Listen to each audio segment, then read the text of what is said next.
Hello and welcome to Wapipay podcast. I'm your host, Janet Kemunto, and today we are hosting a very high esteemed guest all the way from Nigeria, Moyo Sodipo. Moyo is a seasoned tech entrepreneur and is also the co-founder and operating officer of Busha, which is a leading digital asset exchange and stablecoin infrastructure provider. So he has over 10 years experience in the Africa digital economy. He started his career back in 2012, where he was a founding team member of the e-commerce giant, Jumia. He played a very critical role in developing the foundation IT infrastructure that helped catalyze the continent e-commerce system. Following his time at Jumia, he was able to lead product and business development at Show Group, where they were able to provide digital voucher and also enhance operations across Nigeria and Kenya. Adaptability is important in this space. He evolved in 2019 and co-founded Busha with the mission to secure and give access to digital assets to everyday African users. Under his leadership, Busha has grown to have over 1 million users. That is the direct consumers. And they also have over 900 business that is doing B2B. Busha became the first digital asset platform to receive a provisional license from the Nigerian Securities and Exchange Commission. Today, he is a leading voice in the transition of blockchain technology from retail speculation to essential financial infrastructure, focusing on solving real-world problems like cross-border remittance, FX liquidity, and intra-African payment. Truly, we can say Moyo is a true Pan-Africanist. Welcome on board. Thank you, Janet. I'm happy to be on this podcast with you today. Welcome again. And we see that Busha was the first to receive the SEC license in Nigeria. How much of your operational focus has shifted from growth at all cost, I'll call it the Wild West of the crypto, to growth through compliance, and also what milestones has Busha achieved? So I would say from inception, we've sort of balanced the both sides of the world, or both sides of the Wild West and the normal space. What I would say is, we at no point in time did we think this is growth at all costs. We have never compromised on compliance. From day one, we've done bank standard KYC on our customers. We've done proper transaction monitoring. We've been using blockchain monitoring tools to ensure that every transaction that is passing through Busha, whether we are licensed or not, as at the early stages, is being properly monitored, is being properly reviewed, and we're doing our own internal reporting. We were regulators unto ourselves. So becoming licensed by the SEC it didn't change anything for us internally, apart from the fact that now we have regulatory filings we need to submit to someone externally. But the difference between that and the previous years is that before we had those regulatory filings that we needed to submit to ourselves. Now we're just pushing those things along with additional requirements that, of course, the regulators have put upon us, and we're sending it to them periodically based on what they request. Is it okay to say that you are like the first platform to give a blueprint of what a digital asset platform should look like in Africa? Or did you have an organization you were looking? I would say there's always been so many players in the space. There's still so many players in the space today. I wouldn't say we were the first. There were people before us. There were people after us. There are people that came before us and are still here today. There are people that were in the space after us and they're no longer here today. There are people that started with us and they're also no longer here today. So I'll say the space is very broad, it's very big, and I wouldn't say we are the ones that started this thing, but I'd say we are one of those that have been here for a long time, and we plan to be here for a very long time in a safe, compliant, and safe manner. Wow. Okay, you operate both in Nigeria and Kenya. And what is one specific operational hurdle that you face maybe in when you're comparing the Nigerian market or rather the West African market and the East African market? For the Nigerian market, I would link this towards the payment options that we have in both countries. In East Africa, for example, in Nairobi, where we are today, mobile money is very, very prevalent. It's very, very popular. You literally cannot survive here without having a mobile money wallet. You need to be able to make M-Pesa payments. You need to be able to buy goods or pay tills. Pretty much everything revolves around not just mobile money, but around M-Pesa. The difference between that and West Africa or Nigeria, for example, is that in Nigeria, it's more of instant banking. So banking, there's something called instant payments in Nigerian banking system. So what that means is, instead of using mobile money, which is being used in East Africa, you're using your actual bank account and making transfers from bank A to bank B. That would be an equivalent of making a transfer from Equity Bank to KCB, or from Choice Bank to UBA here in Kenya, and that payment to get to that other bank instantly. In Kenya here, recently I think there's been a bit of development or improvement. There's Pesa Link now that makes that a bit easier than it used to be a couple of years ago. But the difference between Nigeria and Kenya, or West and East Africa, is that banks are the things being used for those instant payments in West Africa, whereas in East Africa, it's more of mobile money you see being used for these quick, fast payments for everyday services, paying for goods and services, and a couple of other things. Okay, you've talked about the charges, the banking, the way banking is integrated in West Africa and the way mobile is integrated in East Africa. So what are the charges when you're transacting using the banking system in Nigeria as compared when you're transacting using the mobile system in Kenya, or rather the East African? Okay, so in Nigeria, for example, there's a bit of a tiered pricing system for charges, and it's the same in Kenya as well, but I'll just use the highest level in terms of payments for my example. In Nigeria, for example, if you're trying to send, say, 3 million naira, which is roughly $2,000 worth of payments from one bank to another, you'll be paying about 53 naira 75 kobo in Nigeria, plus a stamp duty of about 150 naira. That's about 103 naira, which is close to, let's say, 9-10 cents for a 3 million naira, approximately $2,000 transaction. In Kenya, the equivalent would be about $3 to send that transaction, because you'll be paying about 300 and something Kenyan shillings for that transaction. So for high volume transactions in Nigeria, you pay cheaper to send that transaction compared to what you pay if you were to send that thing on M-Pesa in Kenya. And it's just the reality of different markets, essentially. So we can say the Naira is like the stablecoin in the fiat market, trying to offer better prices. Well, it depends on how we look at it. It depends on how we look at it, really. The SEC recently introduced a 2 billion capital rule for capital exchanges. As a leader of a licensed firm, how do you balance the need for such high stability capital with the need to stay agile and innovative? Yeah, so when you look at that requirement, I know there's been a lot of discussion around this, and the truth is, when you look at it, we are essentially the future of money, right? Yes. You look at the requirements that banks have put to microfinance banks, fintechs, stock brokerage firms, and the likes. Generally, that requirement has been increasing recently, and I would liken it to, in Nigeria, for example, I would liken it to probably the devaluation that we've had over the last couple of years. So the regulators are now sort of increasing the capital requirements for different players in the space. So I would say, as always, we engage with the regulators, and if they say this is what they think is best for the industry at this point in time, then we have no choice. We're happy to abide by it, because that's just what is best for consumers at this point in time. In Kenya as well, I know we're waiting for the subsidiary regulations from the regulators in this part of the world. And I'm just keen to see what is going to be brought, what they're going to say would be the requirements in that in this particular side of the world.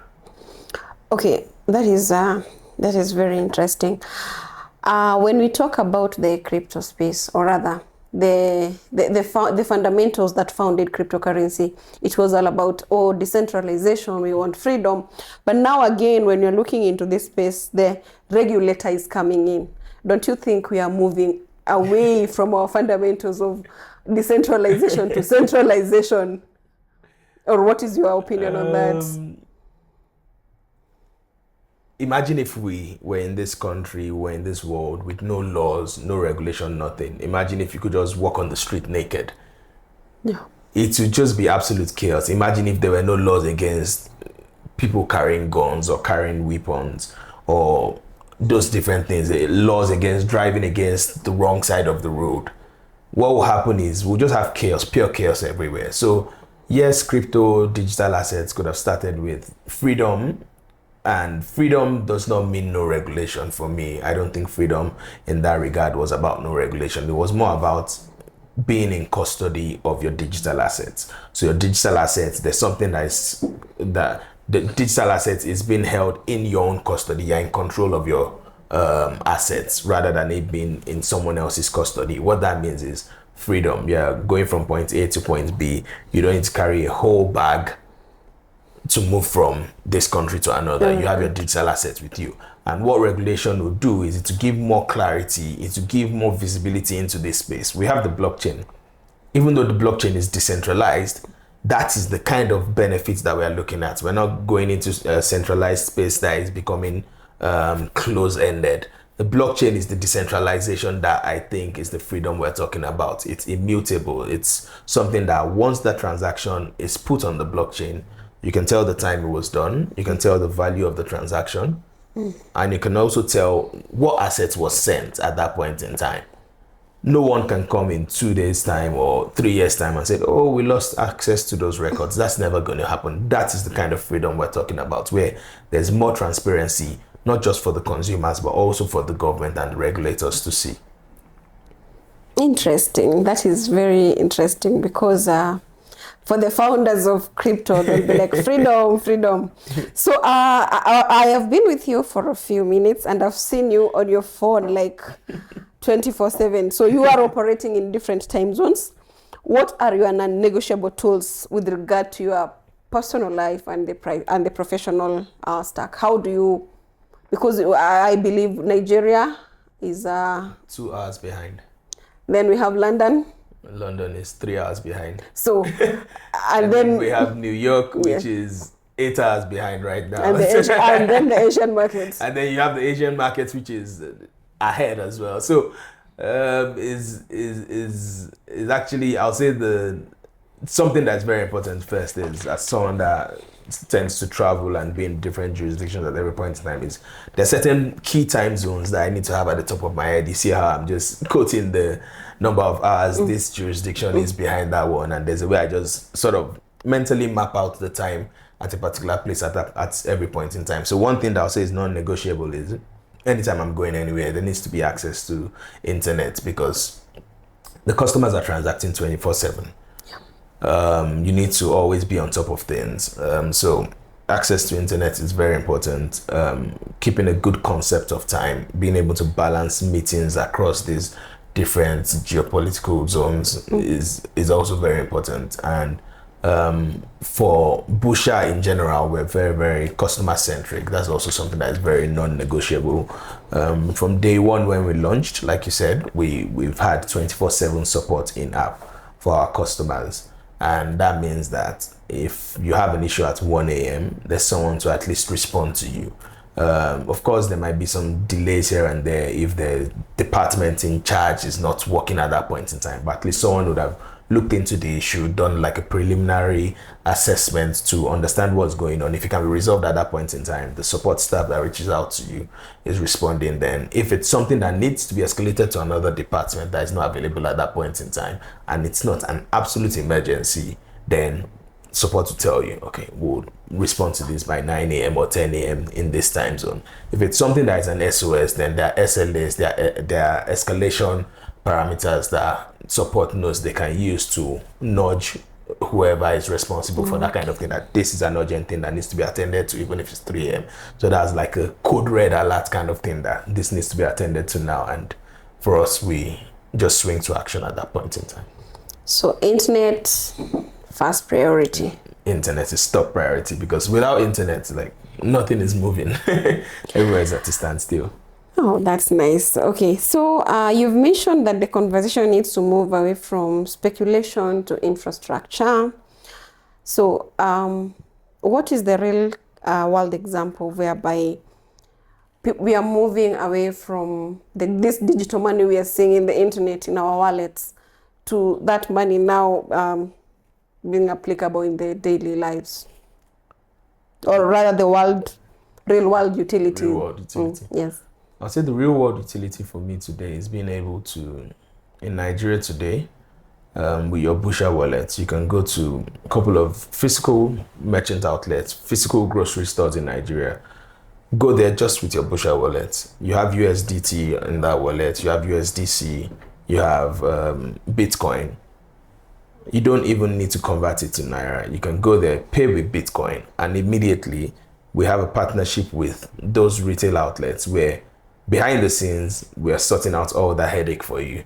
But you're just paying with your Bitcoin. You're giving them a code at that merchant outlet. Once they input that code into a terminal in their retail outlet, you're paying for your groceries. That is real world. That's real world application. Because in that case, you can see that you actually use digital asset that you have on Busha to pay for something at a physical outlet store. Same thing if you want to buy airtime, you can go from your digital assets to buying airtime. Same thing in Nairobi today. We were able to allow people to pay at retail outlet stores. So from your Busha wallet, we have integrations that allow you pay at tills in Nairobi here today.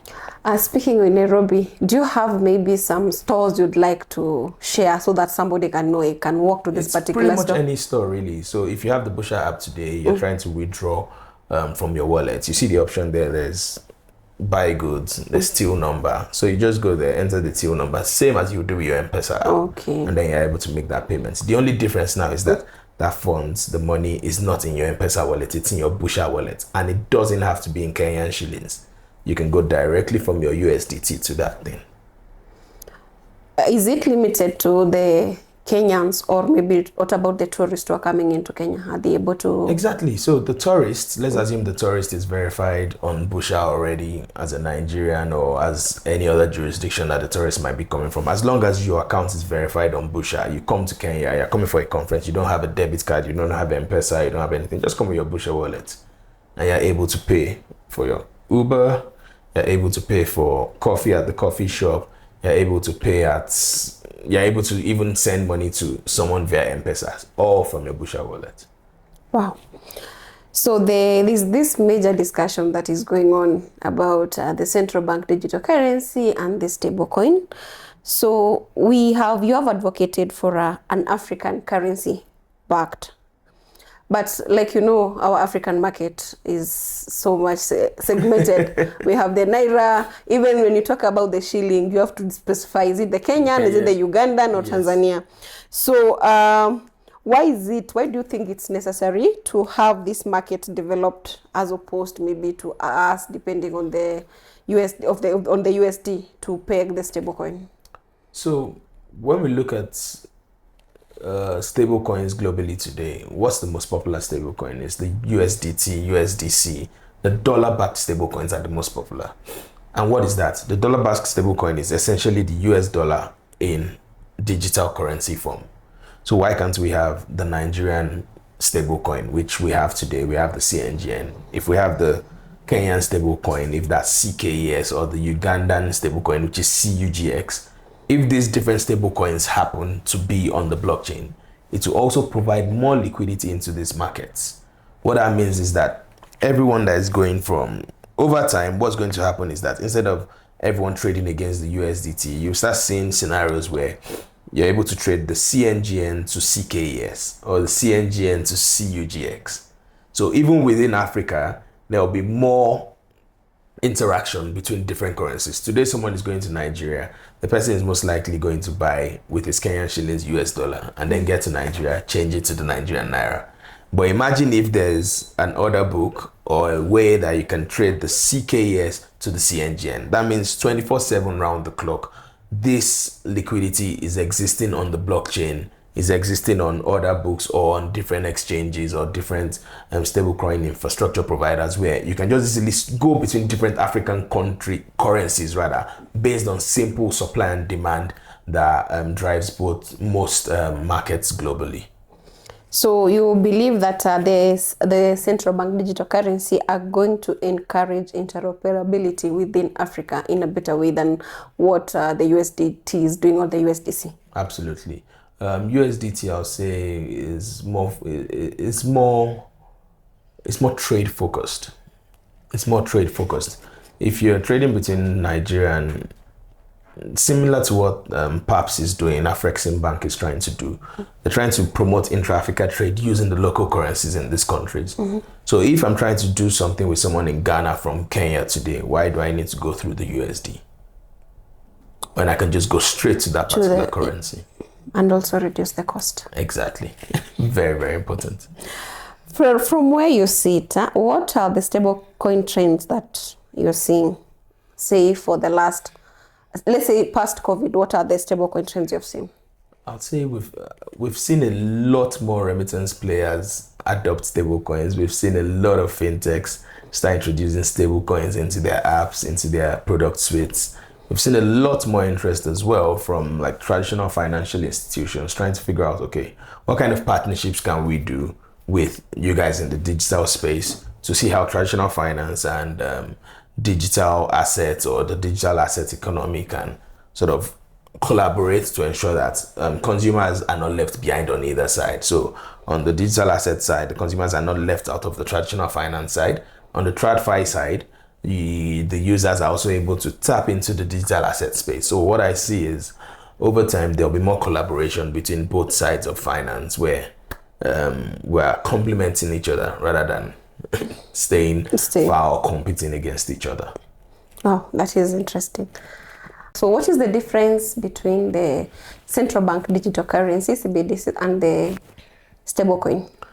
So like you said, central bank digital currency, CBDC will be a digital currency that is issued by the central bank of the country. Case in point, I think Rwanda is trying to do something. I think I've seen something in Kenya as well, where the central bank was talking about something.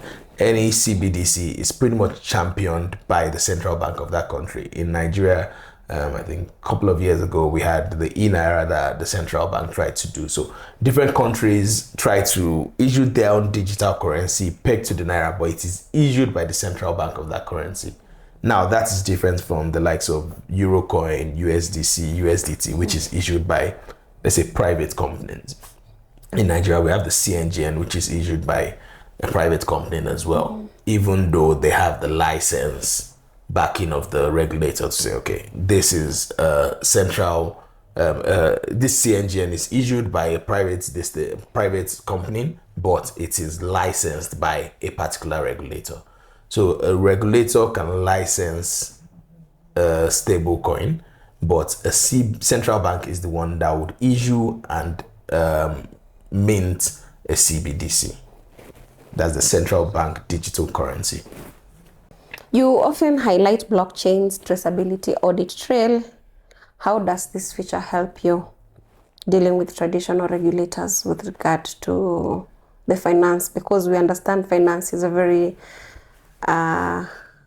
is a very sensitive docket. Money is sensitive. So how does this blockchain traceability assist you with regulators? There's innovation. I keep saying this thing. There's innovation, there's education, there's regulation. The blockchain is fairly new technology, and the easiest way to explain it to them is, look, ask me for any transaction that you have since the inception of the blockchain. I'm just going to take it to the blockchain explorer, input that in, and you can see all the information that you want to see on that particular transaction. I don't think there's any other form of transparency that is as straightforward and simple as that. All you need, like you said, remember earlier during this chat, I mentioned internet is very important. All you need is access to the internet.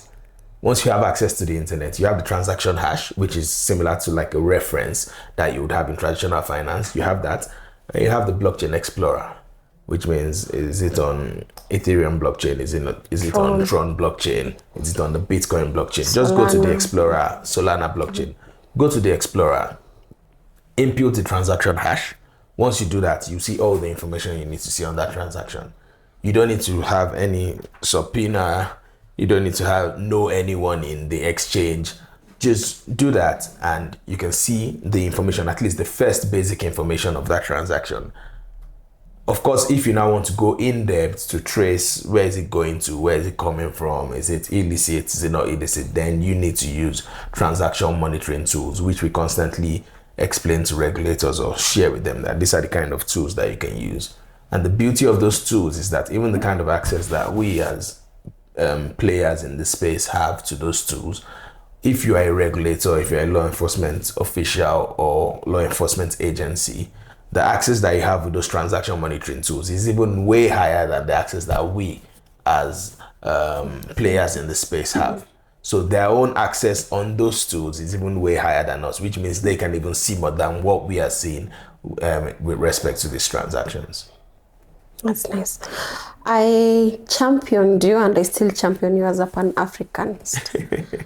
And it's good to see somebody from Africa building a product for Africa, addressing the African concerns, as opposed to, I'll not say like outsiders, non-Africans who have maybe the theoretical part of the challenges facing Africa, as opposed to us who have the first-hand experience of what we are going through.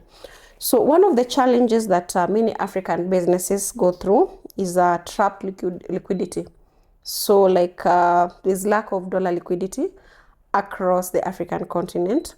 So I'd like to understand how Busha and the product Busha have to provide the literal exit, the exit ramp, whereby I've come to Kenya and I need to send money maybe to my relative. The African setup. Yeah. You need to send money, and most of them is that they don't understand the crypto or the stablecoin market. Yes. So, as Busha, how have you provided, or rather, how have you addressed this concern of the lack of dollar liquidity in Africa?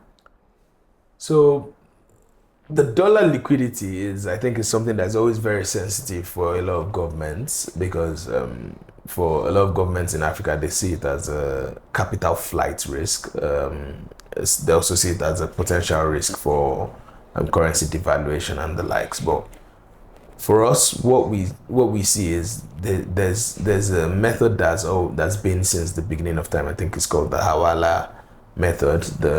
It's a bit of a crude method where this person here needs Kenyan shillings. You are in Nigeria naira. Can you call this your friend in Nigeria? Does this person need shillings? I have shillings. I need to send naira to someone. That's what's happening today. Why can't we just create platforms that easily aggregates those things powered by stable coins? That's really what needs to be done. For us, it's about managing. I'll say the real work in this particular thing that you're mentioning, in this liquidity, is all about treasury management. We have operations in Nigeria, we have operations in Kenya. There's liquidity on both sides. So all you just need to do is, you have naira here, someone needs shillings. You use your liquidity in shillings to settle that naira, that obligation. If someone needs naira on the other side, you do the same thing. You do the reverse case. So it's more about treasury management across different jurisdictions. You just need to do the hard work of identifying businesses that have liquidity trapped in this place, and another business that needs liquidity in that place that is trapped. Find a way to simplify the connection. Once you simplify that connection, then the problem is solved. But it's very, very easy to say, but in reality, it's a lot of hard work. It's a lot of footwork where you need to try and look for businesses that have operations in 2 or 3 of these areas, and then you find the solution to your problem. Wow. So in your view, will blockchain technology move faster than the policy? Or do you need a unified payment system before the intra-African payment can truly take face? Innovation is always faster than regulation. It's always faster because you can't regulate what doesn't exist. Sure. Do you understand? You can't regulate what doesn't exist. Blockchain technology would always move faster. AI, for example, that we're looking at last month, what we were seeing with AI is not what we're seeing with AI today. The speed at which that is, at which it's improving is not even something that you can imagine with your mind. And now imagine when that's combined with what we have on the blockchain today. The speed at which blockchain technology is going to evolve is not something that we can all imagine, or even regulators can even imagine. But one thing that is for sure that I would say is like blockchain technology and the AFCTA can definitely work hand in hand. Right now, I cannot say how, but there's absolutely always a way for both worlds to collide in the best way possible to ensure that the African continent does not get left out of global trade. Yeah, that's nice. So, what is your vision of 2026 with regard to Busha challenging the traditional remittance players in the Kenya-Nigerian corridor? Kenya-Nigerian corridor, even the global corridor. Yes. We're collaborators rather than challengers. Okay. Yeah, I would say we're collaborators. The digital asset space, stablecoin space is still in the early stage. We're still making our baby steps. So I don't like to say we are challenging traditional finance. I always prefer to say we're collaborating with traditional finance. And that's why you see, I mentioned how you can pay at an offline outlet using your stablecoin, but that merchant is going to get normal fiat. It's going to get Kenyan shillings or Nigerian naira. So if we're challenging it, we would insist that merchant should get stablecoins. We'll get there one day. But today, we need to be able to collaborate and see how both worlds can work hand in hand together, because it's still, some people still send letters via mail. Post office. They still send it via the post office. So even though the internet came, emails came and evolved, made things faster, there are still some people that like that other method. There are still some people that make use of that other method. There's still some people, the post offices are still useful to send parcels. Okay, let's say emails have overthrown sending letters and the likes through the post office, but you want to send this cup to your friend in another city, you have to use the post office. But technology has also made it easier that you don't need to go to the post office. You have the likes of the delivery companies that can come and pick up from your house and deliver to the other place, all those different things. But it's still part of technology that has made that easier compared to before, where you probably have to travel miles to go and do that. So between us and like the traditional remittance companies that you said, what we can do, or what we're going to do, is collaborate more, work hand in hand to see how the consumers can benefit. Because at the end of the day, you want the consumers to win.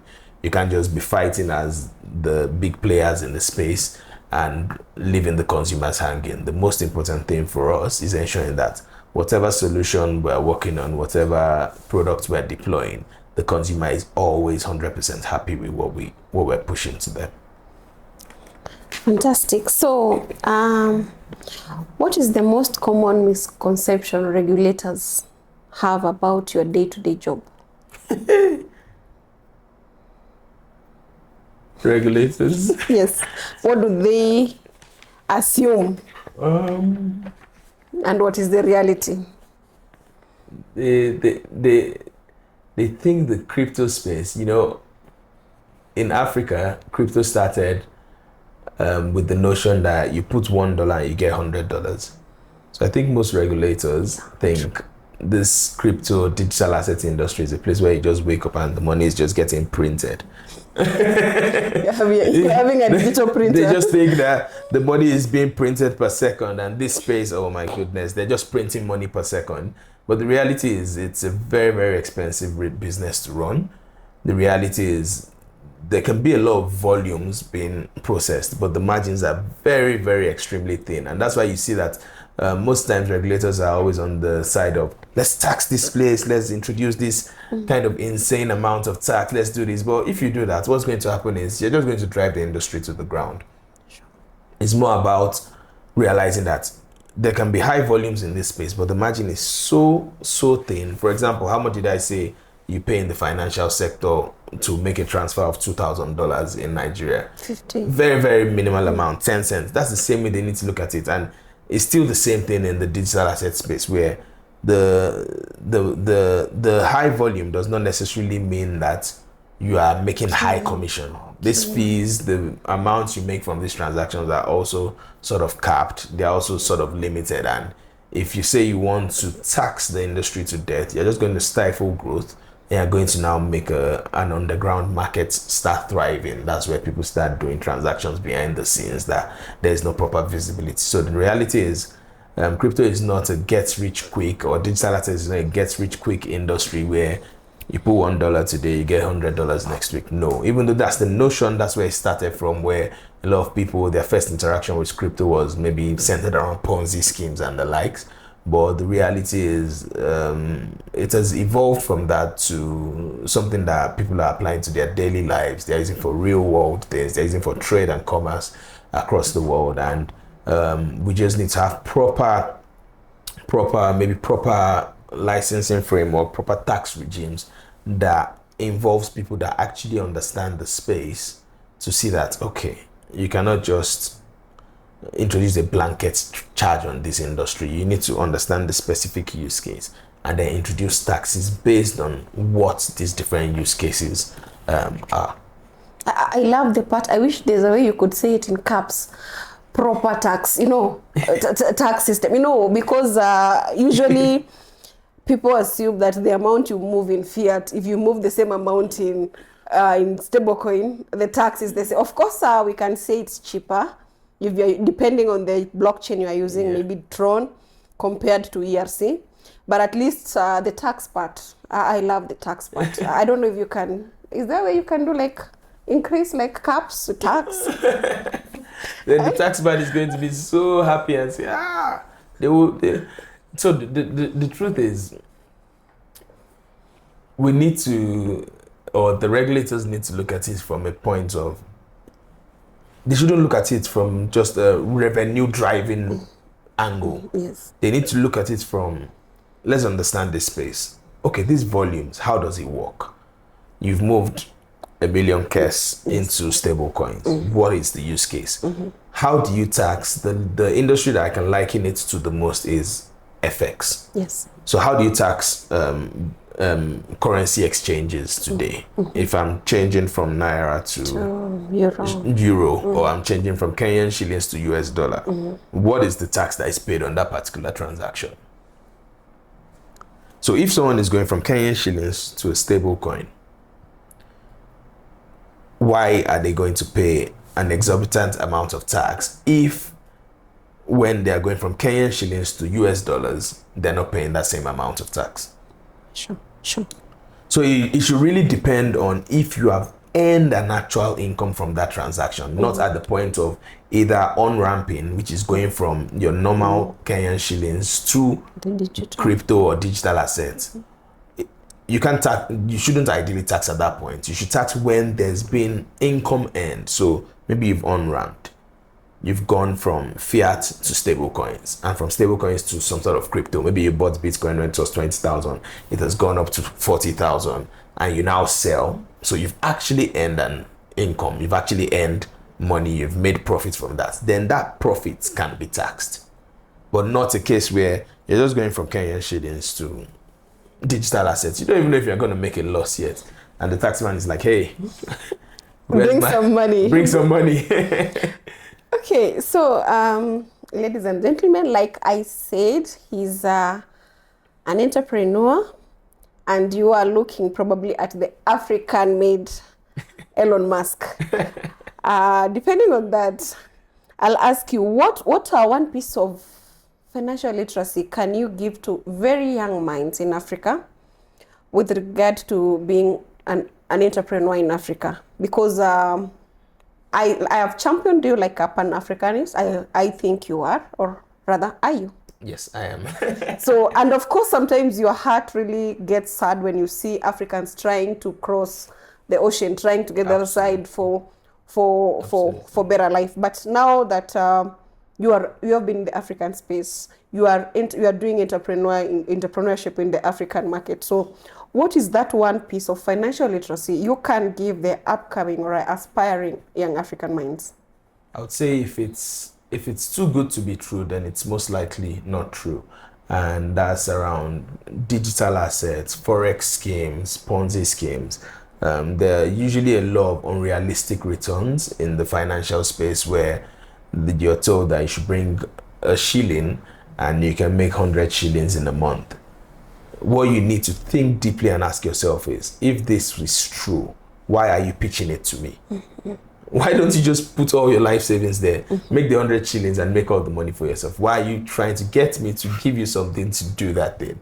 So most times, when you get all those irresistible offers, you need to sit back, think about it and think, if this thing is so true, then there'll be no one poor in the world again, because everyone will just go and do that same thing that that person is promising you. Everyone will just go, give them $1, make the $100. Life would be easy for everyone. Yes. No one will be working again. So if it's too good to be true, please just do your due diligence, look very closely, and think deeply before you make that step financially.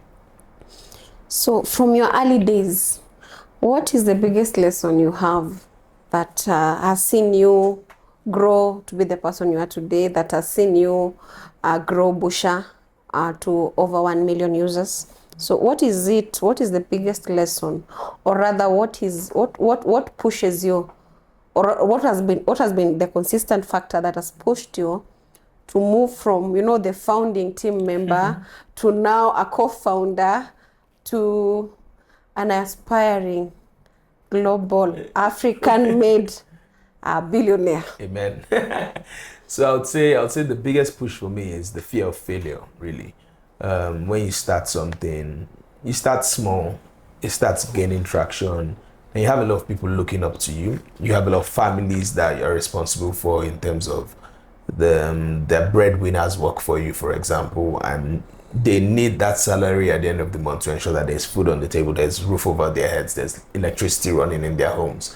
So that's is enough push for me to think, it's too late to fail, you need to keep pushing. It's too late to fail, you need to think of what will make you stay afloat. You need to think out of the box, really. And this is sort of, I'll say the foundation of all this was when I was in Jumia, seeing a very, very young workforce pushing the limits, trying to ensure that this happened. It was the first time that online shopping was getting introduced in Nigeria, where Jumia started from back then, and it was a very, very young workforce, and you're seeing everyone just striving, pushing, and ensuring that things are working, things are happening. And that drive is always at the back of my head. That zeal is always at the back of my head, that you see the way all of you used to work in this place when you were at Jumia back then. So you need to keep up that drive, you need to keep that energy up, and you need to keep the flag flying, and you need to make sure that as an African, you're not one of the stories that ends up being a failure. You need to ensure that you be that success story, so that the next African that tries to do what you're doing is also given a fighting chance. As we sum up, what do you want people to remember Moyo with? What is your legacy? I'd say I want people to remember me as one of the pioneers of the future of money in Africa. Digital assets is the future of money. It's just like when the internet started and some people were at the forefront. So I would want to be remembered as one of the pioneers of the future of money in Africa, ensuring that Africa was not left out when digital assets started booming. Africa was not left out, and in 10 years' time, when everyone is, of course, more welcoming of digital assets, stablecoins, and cryptocurrencies, we can look back and look at Busha as one of those that were pushing to ensure that when you're speaking about digital assets, when you're speaking about crypto, you're not thinking negatively about Africa, but you're thinking that these guys are pushing something in Africa these guys are ensuring that Africa is not getting left out of the global stage. It's been an interesting conversation here, but more importantly, we all need to welcome and embrace this future of money, which is digital assets, stable coins, cryptocurrencies, and see how we can embed it into our daily lives beyond just speculation. Busha is live today in a couple of African countries, and the dream is for us to have a solid footprint in as many African countries as possible, so that when you're thinking of digital assets in Africa, Busha is the one-stop shop for digital assets and even financial inclusion when you're thinking about it in Africa over the coming years. Thank you very much. Thank you so much. It was nice having you. We are humbled to host, at least this will go in record that, yeah, we hosted the African billionaire, the likes of Dangote. So thank you so much for coming over. And like what Moyo has said, the African tech space is all about collaboration. It's all about finding the synergies to work together. At the end of the day, we want to see Africa win in all areas. So thank you again for joining us. Until next time, have a wonderful time.